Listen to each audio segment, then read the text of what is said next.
Dalam nama Bapa dan Putra dan Roh Kudus. Amin. Saudara-saudari terkasih, selamat berjumpa kembali dalam program Gema Paulus, edisi Sabtu 20 Desember 2025.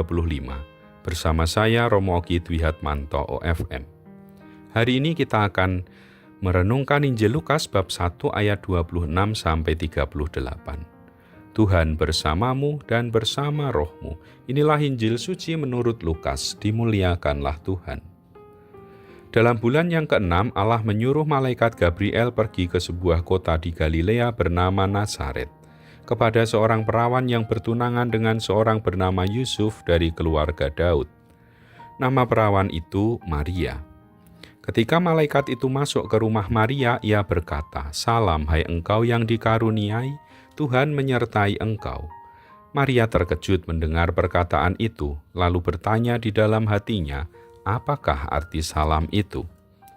Kata malaikat itu kepadanya, "Jangan takut hai Maria, sebab engkau akan beroleh kasih karunia di hadapan Allah. Sesungguhnya engkau akan mengandung dan akan melahirkan seorang anak laki-laki, dan hendaklah engkau menamai dia Yesus. Ia akan menjadi besar dan akan disebut Anak Allah yang Maha Tinggi. Dan Tuhan Allah akan mengaruniakan kepadanya tahta Daud, bapa leluhurnya. Dan ia akan menjadi raja atas kaum keturunan Yakub sampai selama-lamanya, dan kerajaannya tidak akan berkesudahan." Kata Maria kepada malaikat itu, "Bagaimana hal itu mungkin terjadi, karena aku belum bersuami?"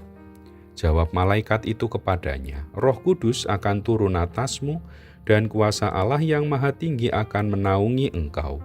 Sebab itu anak yang akan kau lahirkan itu akan disebut kudus, Anak Allah.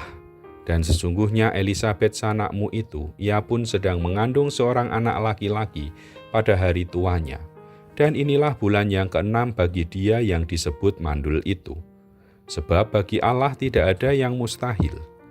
Kata Maria, "Sesungguhnya aku ini adalah hamba Tuhan, jadilah padaku menurut perkataanmu itu." Lalu malaikat itu meninggalkan dia. Demikianlah sabda Tuhan, terpujilah Kristus. Saudara-saudari, Maria berserah total kepada kehendak Tuhan.